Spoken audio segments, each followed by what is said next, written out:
नमस्कार बच्चों। आज की क्लास में हम लोग पढ़ेंगे आपकी क्लास 9 की हिंदी बुक क्षितिज भाग 1 के चैप्टर 11 सवैये या रसखान के सवैये के तीसरे भाग को, मतलब तीसरी सवैये को हम पढ़ेंगे। ठीक है, पहली और दूसरे सवैये को हम लोग वीडियो के पार्ट 1 और पार्ट 2 में पढ़ चुके हैं। आज तीसरे सवैये को पढ़ेंगे।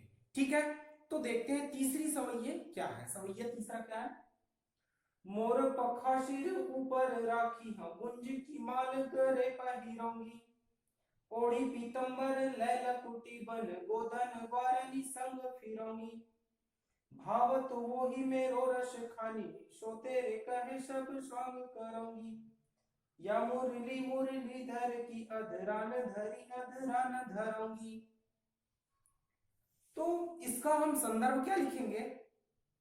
संदर्भ पहले की तरह बुक का नाम, कवि का नाम और चैप्टर का नाम। ठीक है, इसका प्रसंग क्या हो जाएगा? प्रसंग थोड़ा सा चेंज हो जाएगा पहले से। पहले और दूसरे सवैये में सेम था, तो इस सवैये का प्रसंग हम लिखेंगे कि प्रस्तुत पंक्तियों में या फिर प्रस्तुत सवैये की इन पंक्तियों में कई बार रसखान जी लिखते हैं कि गोपियां जो है कृष्ण के प्रेम में मंत्रमुग्ध हैं, वे उनसे अपार प्रेम करती हैं। तो ये गोपियां जो है श्री कृष्ण की तरह ही वेश बनाना चाहती हैं। तो इसका मुख्य रूप से हम अगर प्रसंग लिखे तो क्या लिखेंगे कि प्रस्तुत पंक्तियों में गोपियां जो है अपने प्रिय, अपने इष्ट श्री कृष्ण के भांति वेश धारण करना चाहती है। ठीक है, क्या लिखेंगे कि प्रस्तुत पंक्तियों में गोपियां अपने प्रिय, अपने इष्ट श्री कृष्ण के भांति ही वेश धारण करना चाहती है। ठीक है, इसका प्रसंग समझ में आया। अब इसका हम भावार्थ देखते हैं। तो भावार्थ क्या होगा? मोर पखा सिर ऊपर राखी हम गुंज की माल करे पहिरोंगी। यहां पर इन पंक्तियों में, प्रस्तुत पंक्तियों में रसखान कवि जो है श्री कृष्ण से बहुत ज्यादा अपार प्रेम करने वाली गोपियों के बारे में बताया है कि जो गोपियां जो है एक दूसरे से बात करती हुई यह कहती हैं कि हम लोग जो है, जो श्री कृष्ण जी को पसंद है, उन चीजों का हम लोग धारण करेंगे, उन चीजों का हम धारण करेंगे और कृष्ण की जैसा ही बन जाएंगे। इस प्रकार से वो आपस में बातें करती हैं। क्या बातें करती है? इसमें क्या बताया कि प्रस्तुत पंक्तियों में रसखान कवि जी लिखते हैं कि कृष्ण से अपार प्रेम करने वाली गोपियां आपस में बात करती हैं कि हम लोग भी श्री कृष्ण की द्वारा उपयोग करने वाली जो सामान है उसको भी हम लोग धारण करेंगे और श्री कृष्ण के जैसा ही बन जाएंगे। मतलब ये लोग श्री कृष्ण के की तरह ही वेश धारण करना चाहते हैं। ठीक है, तो पहली पंक्ति में क्या लिखे हैं कि मोर पखा सिर ऊपर राखी हम। ये सखियां एक दूसरे से बात करती हैं, बोलती हैं कि हम क्या करेंगे, मोर पखा सिर ऊपर राखी हम। मोर पखा मतलब, इसका मतलब मोर पंख। ठीक है, मोर का पंख को हम अपने, जिस प्रकार से सिर में जो है श्री कृष्ण जी है मोर के पंख को लगाते हैं, उसी प्रकार से हम लोग भी मोर पखा को, मोर के पंख को सिर के ऊपर रखेंगे। राखी हम मतलब रखेंगे। गुंज की माल गरे पहिरोंगी। तो कुंज की माल को मतलब, माल मतलब माला, उसको गरे पहिरोंगी मतलब गले में वो लोग पहनेंगी, वो गले में पहनना चाहती है। पहली पंक्ति में क्या बोलती है कि हम लोग श्री कृष्ण की तरह बनने के लिए मोर पंख को अपने सिर में धारण करेंगे और कुंज की माल को अपने गले में धारण करेंगे।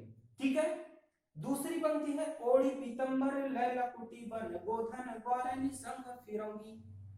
ओढ़ी मतलब ओढ़ करके, पीतंबर मतलब पीले वस्त्र को ओढ़ करके, पीले वस्त्र को ओढ़ करके, और लय लकुटी मतलब लाठी लेकर के, लकुटी मतलब लाठी लेकर के, बन गोधन ग्वारिनी संग फिरंगी। वन मतलब जंगल, गोधन गाय, और ग्वारिनी मतलब ग्वाल, उन गायों को चराने वाला, संग फिरंगी मतलब उन्हीं के साथ में फिरेंगे, घूमेंगे। क्या बोल रही है कि हम क्या करेंगे, पीले वस्त्र को ओढ़ लेंगे और लाठी ले लेंगे। और क्या करेंगे, पीले वस्त्र पहनकर लाठी, हाथ में लाठी लेकर के जंगल में किसके साथ चलेंगे, किसके साथ फिरने लगे, घूमने लगेंगे, जंगल में गाय और ग्वालों के साथ हम लोग भी घूमने लग जाएंगे। जिस प्रकार से श्री कृष्ण जो है गायों और ग्वालों के साथ जंगल जाते थे, उसी प्रकार से हम लोग भी क्या करेंगे, गायों और ग्वालों के साथ में जंगल चले जाएंगे। पहली और दूसरी पंक्ति का अर्थ समझ में आया। क्या होगा कि प्रस्तुत पंक्तियों में रसखान कवि जी लिखते हैं कि गोपियां जो है आपस में बात कर रही हैं कि हम लोग भी श्री कृष्ण की तरह ही, श्री कृष्ण के तरह ही क्या वेश धारण करेंगे, उन्हीं के तरह वेश धारण करेंगे, और हम अपने सिर में मोर पंख लगा लेंगे और गले में कुंज की माला पहनेंगे और पीले वस्त्र को ओढ़ करके हाथ में लाठी लेकर के वन में मतलब जंगल में गायों और ग्वालों के साथ चले जाएंगे। ठीक है।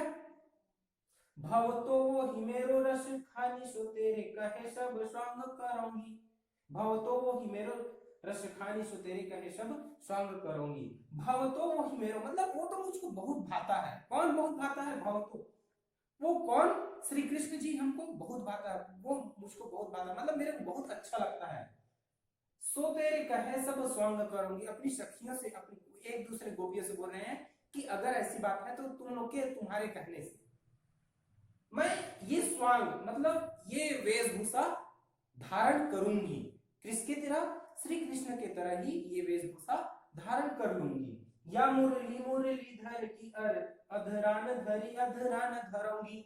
लेकिन या मुरली मुरली धर की, या मुरली, मुरली का मतलब बांसुरी, मुरलीधर मतलब श्री कृष्ण जी को बोला गया है कि अधरान धरी, वो जिस बंसी को क्या करते हैं? अधरान धरी मतलब अपने होठों से लगाते हैं।